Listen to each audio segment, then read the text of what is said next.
I never thought I'd come home for a short vacation and feel like a stranger in my own life. The trip was supposed to be simple. 5 days away, just enough to clear my head.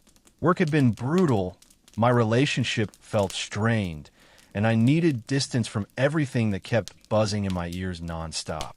I locked my house, double-checked the doors like I always do, and left my spare key exactly where it had always been hidden.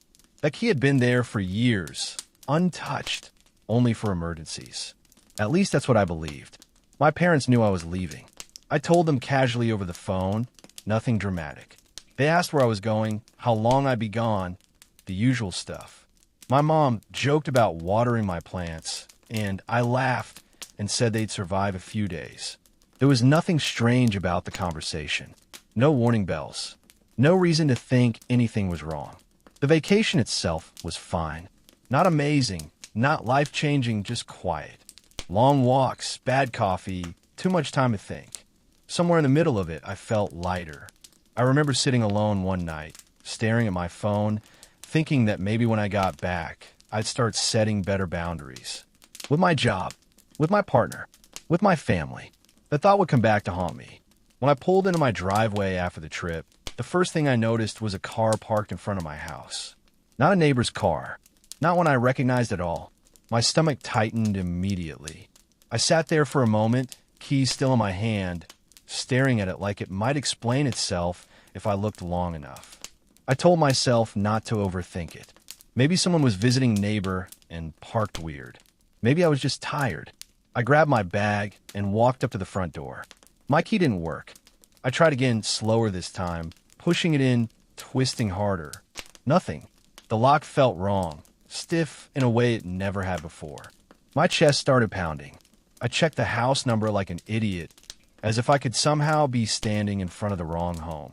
Then I heard voices inside. Not just one, multiple, familiar ones. I knocked, my heart racing now. Footsteps came toward the door, and when it opened, I was staring straight at my mother.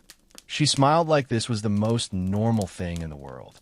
"Oh, you're back already," she said. Already. I didn't respond at first. I couldn't. My eyes scanned past her shoulder into my living room. My couch was gone. In its place was an older one I recognized from my parents' house. My coffee table had been pushed against the wall. Boxes were stacked everywhere, labeled in my mother's handwriting. "What is this?" I finally asked. My dad appeared behind her, holding a mug. My mug, the one I bought years ago on a random road trip, chipped on the rim. He raised it slightly like a greeting.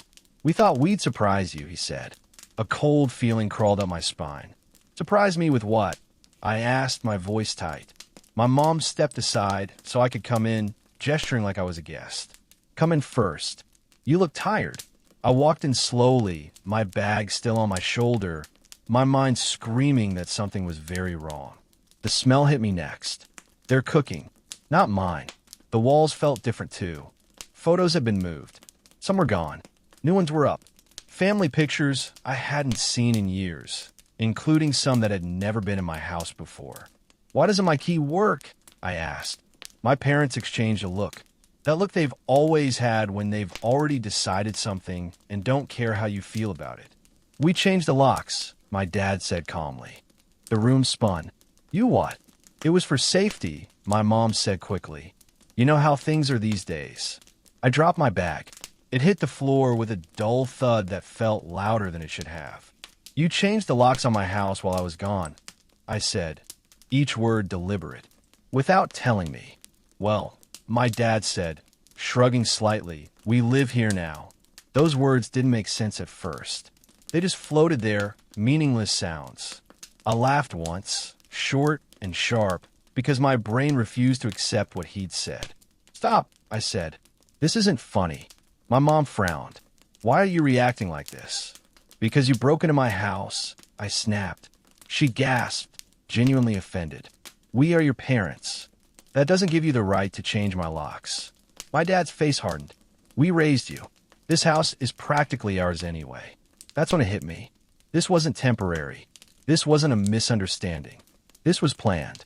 I walked further inside, opening doors, my pulse pounding. My bedroom had been rearranged.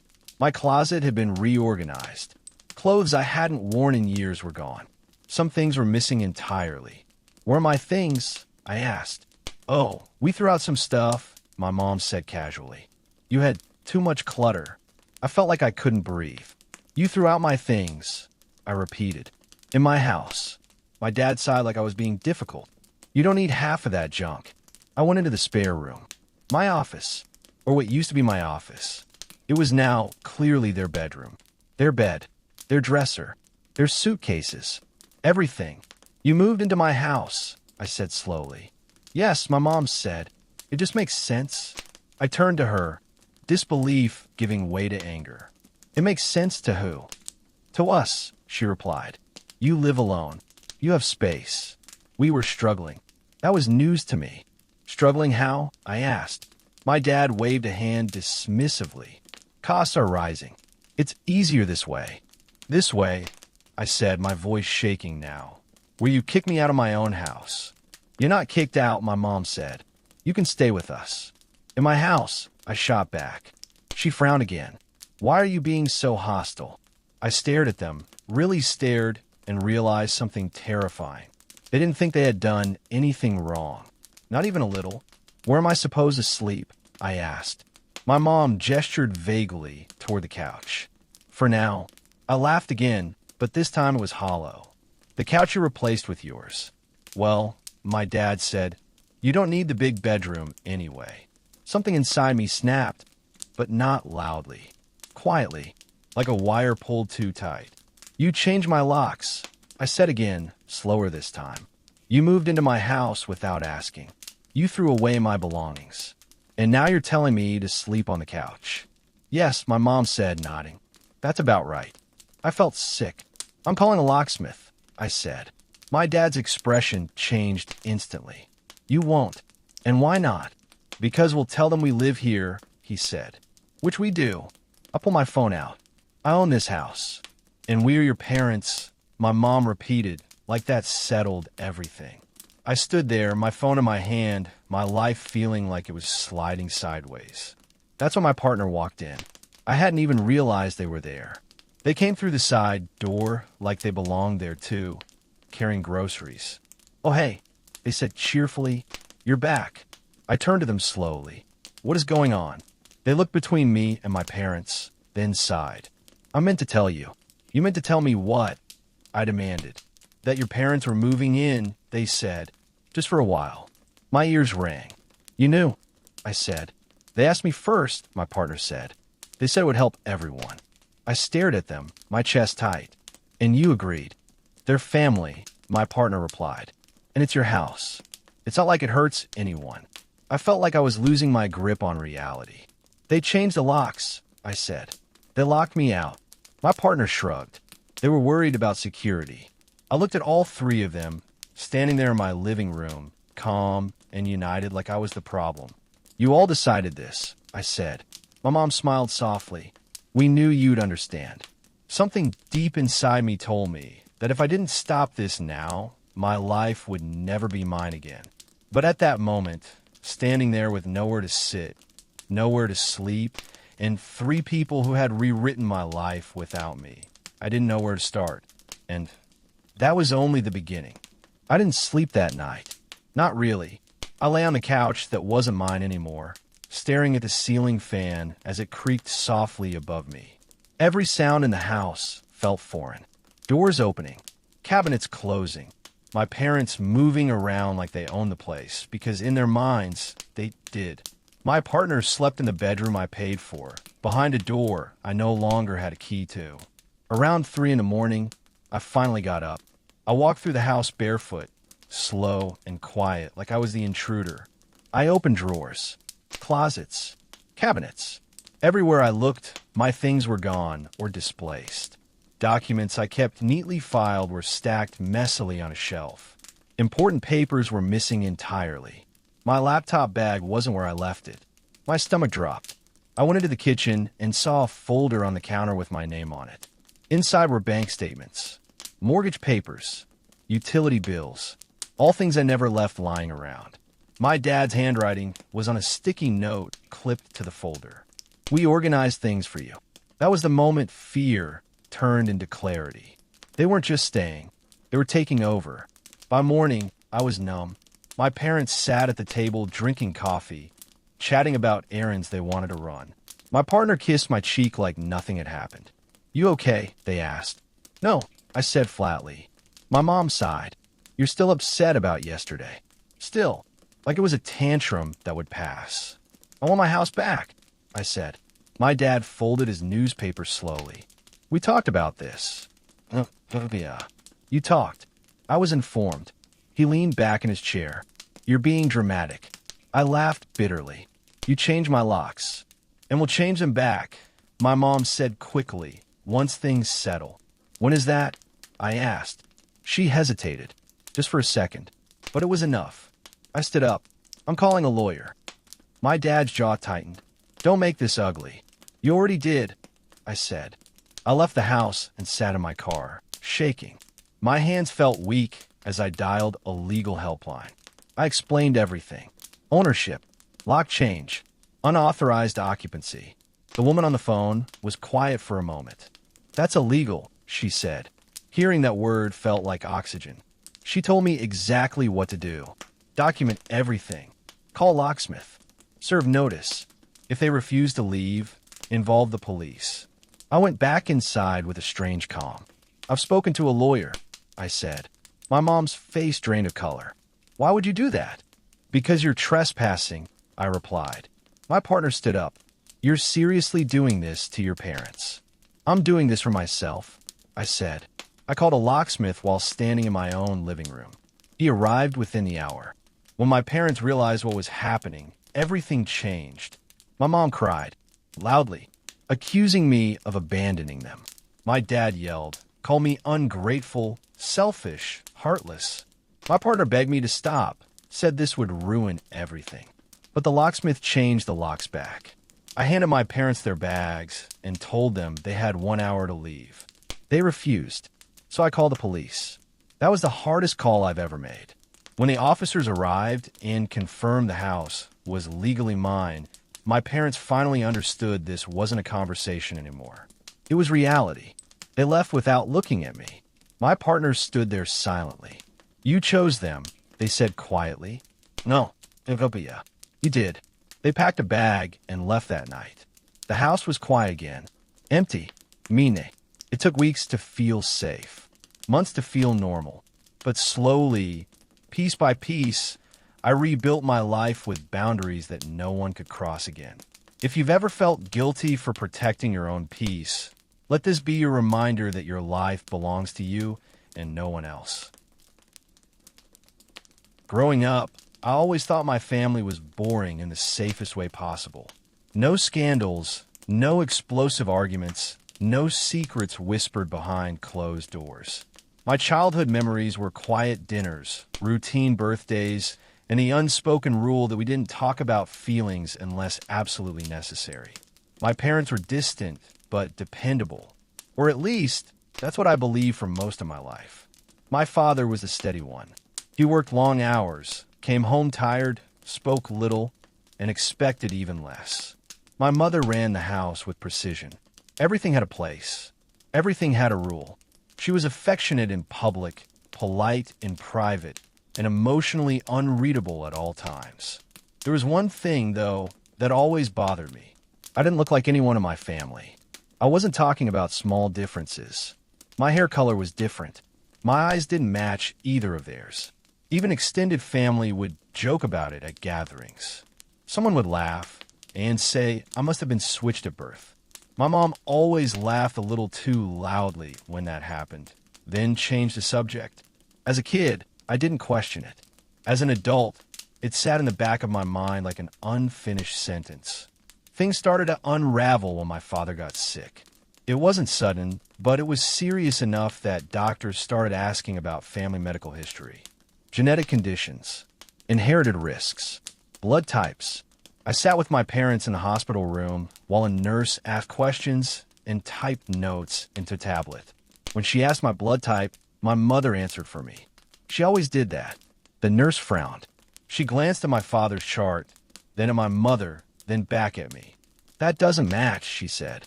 My mother smiled tightly and said it must be a mistake. The nurse nodded but didn't look convinced. Later that evening, when my father was asleep, I asked my mother about it. She told me not to worry. She said hospitals mess things up all the time. But that answer didn't sit right. A week later, I went for routine blood work of my own.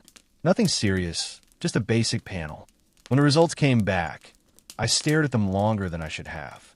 My blood type didn't match either of my parents. I remember sitting on my bed with my laptop open, refreshing medical websites, hoping I'd misunderstood something. I hadn't. Genetically, it was impossible. That night, I confronted my mother. I didn't accuse her. I didn't raise my voice. I simply asked. She froze. Not the kind of freeze where someone pauses to think. The kind where their entire body stiffens, like they've been caught doing something they never expected to explain. She told me to sit down. That was the first time in my life my mother looked scared. She said there were things I didn't need to know. That the past was the past. That digging would only hurt people who had already suffered enough. I told her I deserved the truth. She cried, quietly, controlled, like she practiced it. Then she said something that changed everything I thought I knew about my childhood. She told me my father wasn't my biological father.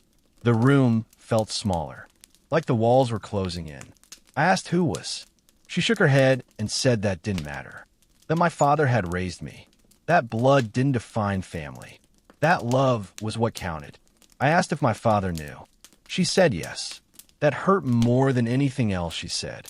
I asked why no one told me. She said it was to protect me. I laughed. Not because it was funny, but because it was absurd.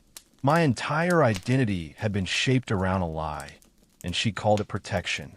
Then I asked the question she didn't want to answer. Who was my biological father? She told me he was someone from her past, someone she didn't want to revisit, someone who had nothing to do with my life now. I pressed harder. She stood up, wiped her face, and told me the conversation was over. But it wasn't. Over the next few days, things started making sense in ways I didn't want them to. The emotional distance, the lack of physical affection, the way my father treated me kindly but never warmly, like he was playing a role he'd agreed to but never fully stepped into.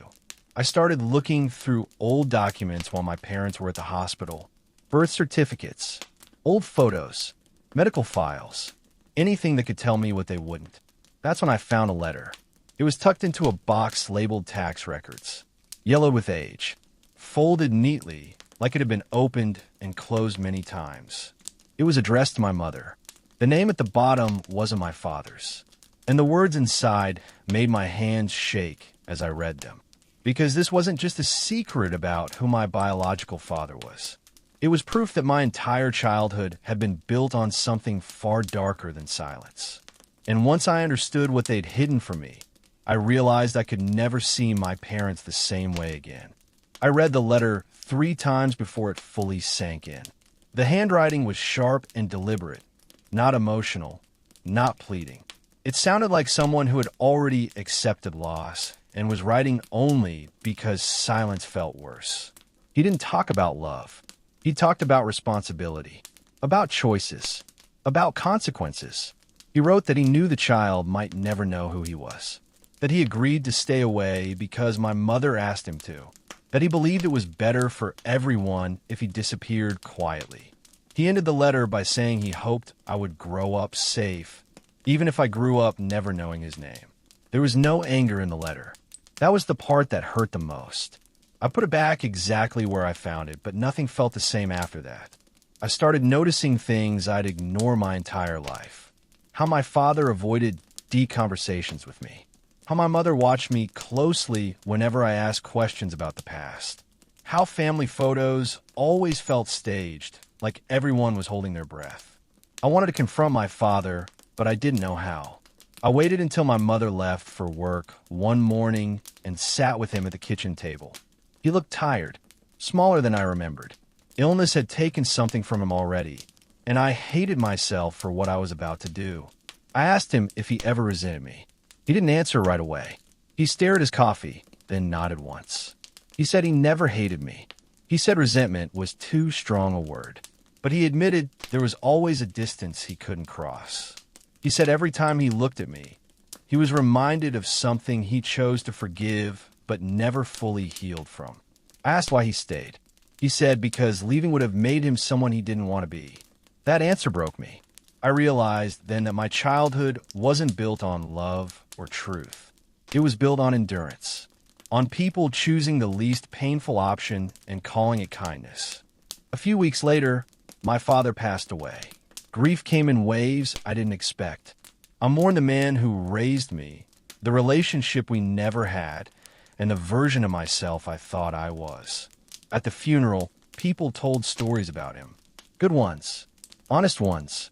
I stood there feeling like a guest at my own family's history. After the funeral, my mother finally told me the rest.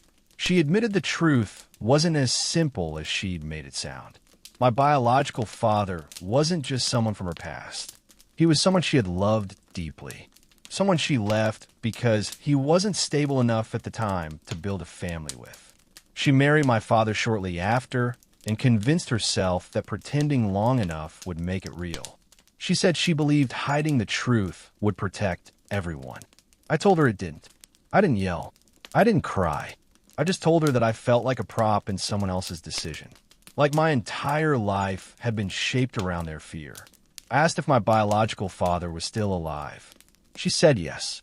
That night, I found him. It wasn't hard. His name was still in the letter. Social media did the rest. He lived 2 states away, had a family, kids, a life that continued without me. I stared at his profile for hours before sending a message I rewrote a dozen times. I told him who I was. He replied within minutes. He said he'd been waiting his whole life for that message. We talked for weeks before meeting. Slow conversations. Careful ones. He never tried to replace anyone. Never blamed my mother. Never spoke badly about the man who raised me. He just listened. When we finally met, it wasn't dramatic. No tears. No hugs at first. Just 2 people sitting across from each other, trying to understand what they meant to one another. I didn't suddenly gain a new father. I gained context, answers, a sense of origin I didn't know I was missing. My relationship with my mother is different now. Distant, polite, honest in a way it never was before. Some things were repaired. Others weren't meant to be. What I learned from all of this is that secrets don't disappear just because you bury them. They wait. They grow. And when they surface, they don't just change the past. They reshape the future. If this story made you pause, take a breath, or see your own family a little differently, staying here helps more than you think. There are many more stories like this waiting for you. I didn't find out the truth by snooping. I found out because someone slipped up just for a second, and that second destroyed everything I thought I knew. It started on a regular Tuesday night. Nothing dramatic. No arguments. No warning signs. I was sitting on the couch, scrolling mindlessly while my partner was in the shower, humming like everything in the world was perfectly fine. I remember thinking how peaceful it felt, how lucky I was that things had finally settled after years of stress. That thought didn't even finish forming before her phone lit up on the table. I wasn't trying to look. I swear that. But the notification preview was bright, bold, impossible to ignore. A name I didn't recognize, and a message that said, "He still doesn't suspect anything, right?" I stared at the screen like my brain had stopped working. I read it again, slower this time, hoping I'd misunderstood. Maybe it was a joke. Maybe it wasn't what it looked like. That's what we all do first. We protect ourselves from the truth by pretending it's something else. When she came back into the room, I acted normal. Too normal.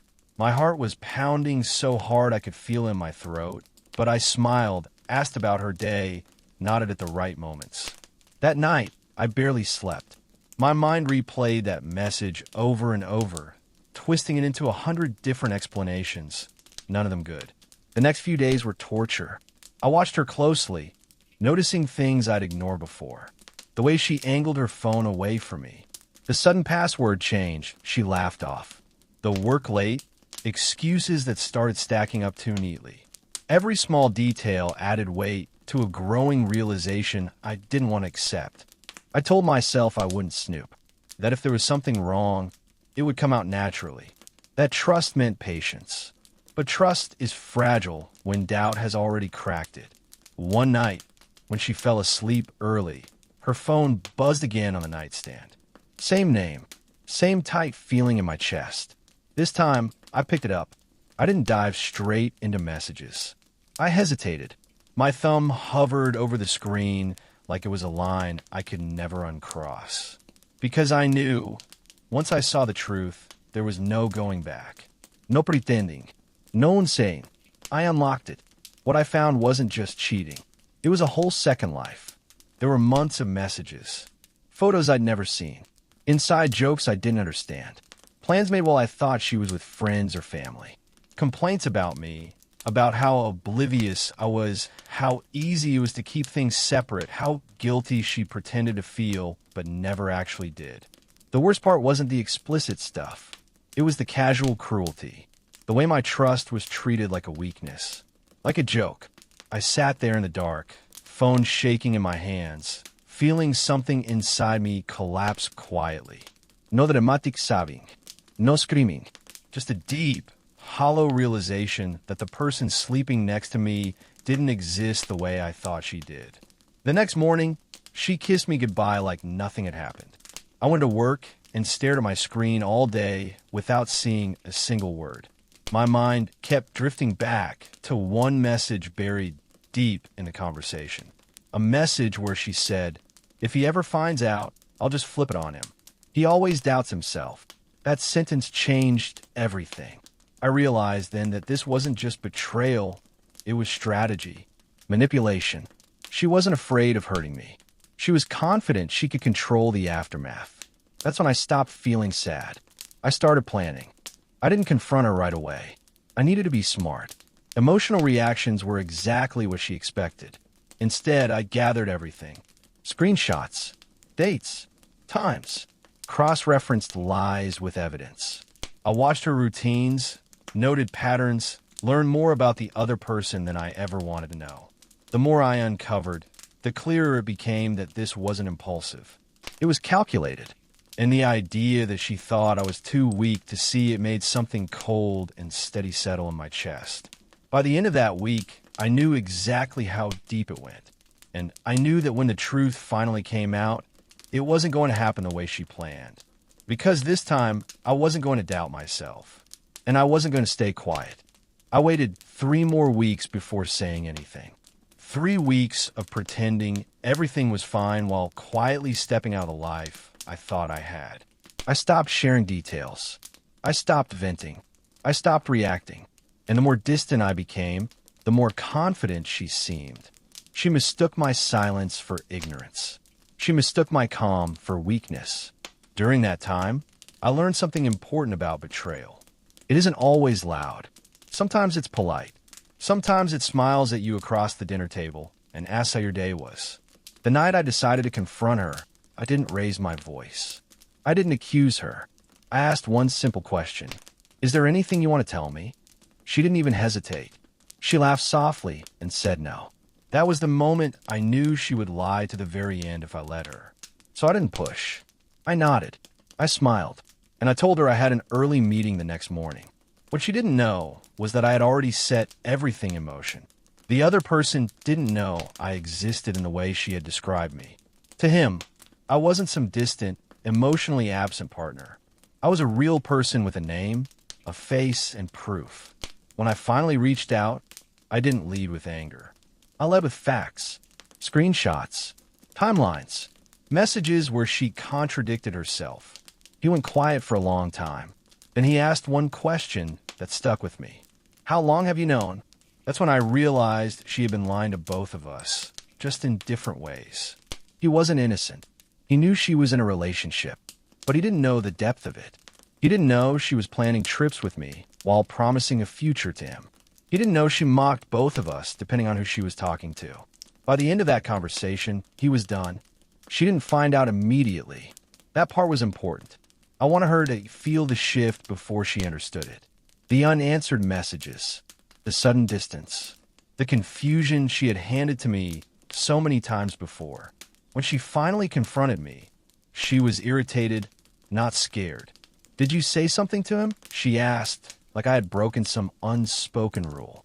I looked at her and said, calmly, "I told him the truth."